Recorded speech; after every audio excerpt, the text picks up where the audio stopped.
What is the best exercise for weight loss? If you think jogging, think again. Hello, I'm Dr. Sam, this is Dr. Sam's Health, and today I would like to talk to you about different exercises, or specifically one exercise, one activity that in my opinion is the best for losing weight.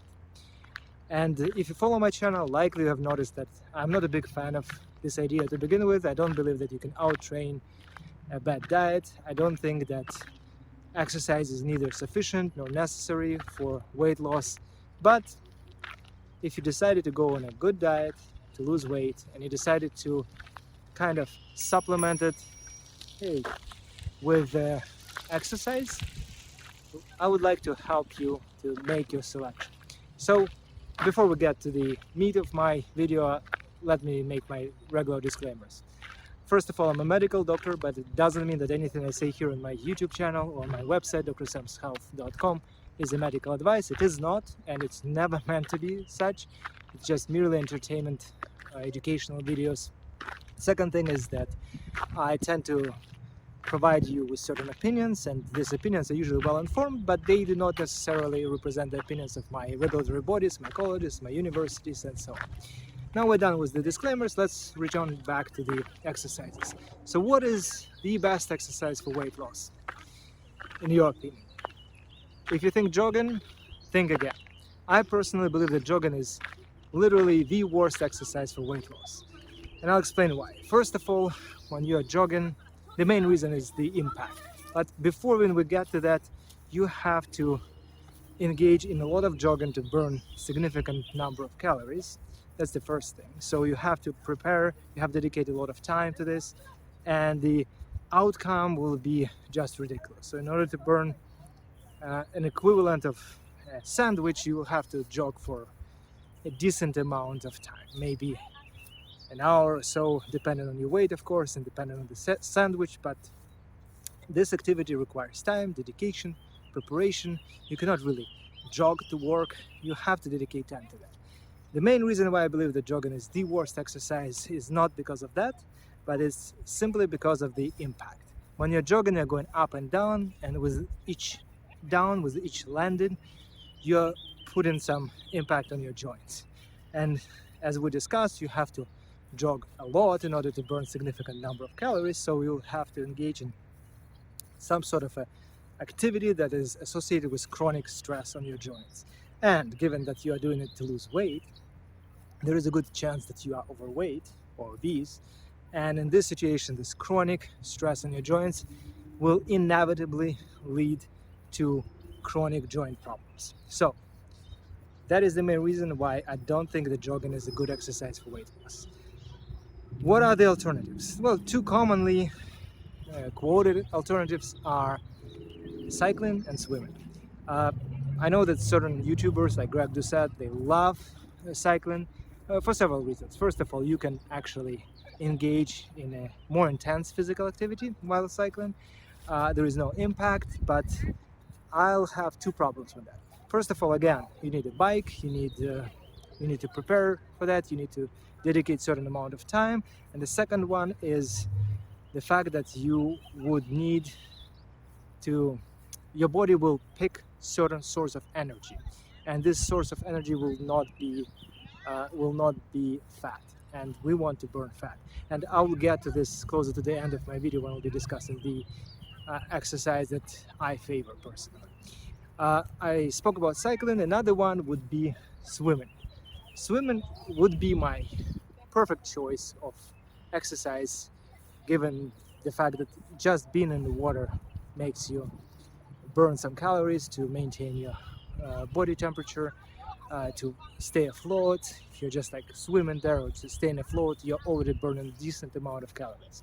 So the problem is that, as with the bike, you need to spend certain amount of time doing this activity. You need a swimming pool or some sort of a body of water in order to be there, and you have to dedicate time to this. So obviously there is no impact. Actually, I believe that if you are heavily overweight or severely obese, you should engage in swimming.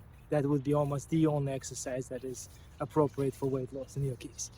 But having spoken about that, I think that there is a great alternative. This alternative is walking, and the reason why I'm making this video while walking is because I want to engage in this activity while making this video. So why do I think it is the best exercise? The first reason is there is no impact. It's a low impact activity, it's low intensity activity, which importantly enough will play a key role in the selection of fuel that your body will pick to derive energy from. We want to burn fat, right? So before we get to that, a couple of other advantages. First of all, you can walk anywhere you like. You can walk to work, you don't have to change, you don't need uniform, you don't need anything. Some people even have walking desks. You can walk at work, even if it's like a office work. So it is, I think I can use the word ubiquitous. It is everywhere. You can easily walk anywhere you like. You can engage in walking for hours, and yes, you will not burn too many calories while walking, and I'll make a special video about that. When you walk, you burn several times more calories than you would just than at rest, than your basal or resting metabolic rate, but still this amount of calories is not particularly high. But it's like the law of large numbers. When you're engaging in walking, you are engaging in long chronic activity that over the course of many hours, many days, many months will allow you to burn lots of calories in a very effective way. So speaking of this effective way, our body has several sources of energy. We've got carbs, we've got proteins, we've got fat, and we want to burn fat. But the thing is that our body doesn't always use fat. Actually, it selects fuels to derive its energy depending on the intensity of the activity, depending on the metabolic state of our body. So first of all, we have to know that carbohydrates or glycogen, glucose, are the only source of energy our body can use without oxygen. And the reason why I'm mentioning it is because if you engage in any kind of intense activity, you notice that you run out of oxygen very quickly and you start feeling like you need to catch your breath. I think I should turn around because, oh, that's much better. So, if you engage in very intense activities, your body will run out of oxygen and will have to use something that can burn without oxygen. And this something would be carbohydrates. And this threshold for switching to carbohydrates is actually very low. And when you're walking, you do not reach this threshold. You can walk for many hours without needing to catch your breath. Your body can process any kind of fuel, and it will still burn some carbs.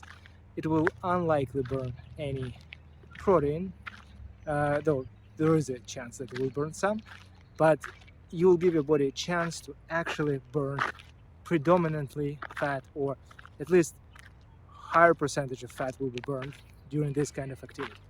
And I don't want to dwell too much on that, but I'll make a special video on two things. One is the selective choice of fuels that our body uses for any kind of activities, and the second one on the number of calories you burn while walking. Actually, I've been walking a lot in the past 3 months or 2.5 because I'm doing some sort of a body transformation for 2021, and I'm trying to hit this 1,000,000 steps kind of milestone in my life, and I'm almost there. So I'll make a video about the number of calories people burn. I just don't want to talk too much about that because there are lots of myths and misconceptions there, and I've done a little bit of research by tracking my calories, tracking my steps, tracking my pace, and so on. Anyhow, when we return back to swimming and cycling, these activities might be way more intense for our purposes, and you might switch to burning carbs during intense cycling or intense swimming. And we don't want it, because you burn some carbs, you burn them anaerobically, so they transform, you engage in glycolysis, glucose has been converted to pyruvate and then to lactate, and you get into this lactic acidosis and so on. But most importantly, your body doesn't get a lot of energy from this process. Then your body switches to this EPOC, excessive or excess post-exercise oxygen consumption mode, when it restores lactate into pyruvate and then uses pyruvate in the Krebs cycle to drive lots of energy. And that's why we consume more oxygen after intense exercise. So nevertheless, my point is that walking is amazing. It is ubiquitous. You can use it in any kind of situations. You can walk anywhere you like. It's pretty much like Forrest Gump method. That's the first thing. The second, you will burn lots of calories, and these calories are more likely to derive from fat, and that is our goal. And that's pretty much it for today. And sorry, almost forgot, just one reminder that there is little to no impact on your joints when you're walking, and I think it's just all around optimal exercise. Low impact, low intensity predominantly, or higher likelihood of fat burning, and this exercise is your long-term exercise for weight loss and fat loss specifically. That was everything I want to talk about. I'll wrap up this video, and of course, thank you for watching. Check out my website, drsamshealth.com. I've got my blog there, and of course, hit the like button, subscribe, hit the notification bell, ask your questions, and engage in any kind of interactions with me. You're always welcome. Thank you so much. See you in my next snippet. All the very best. And I'll be on my way walking.